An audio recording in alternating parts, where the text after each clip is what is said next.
আল্লাহর নবী বলেন, ইন্নী ফারাতুকুম আলাল হাউজ, সবার আগে আমি হাউজে কাউসারের কাছে পৌঁছবো।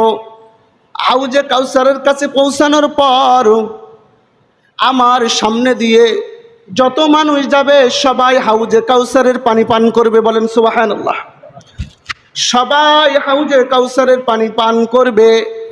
যারা একবার হাউজে কাউসারের পানি পান করবে তারা আর কখনো পিপাসার্ত হবে না।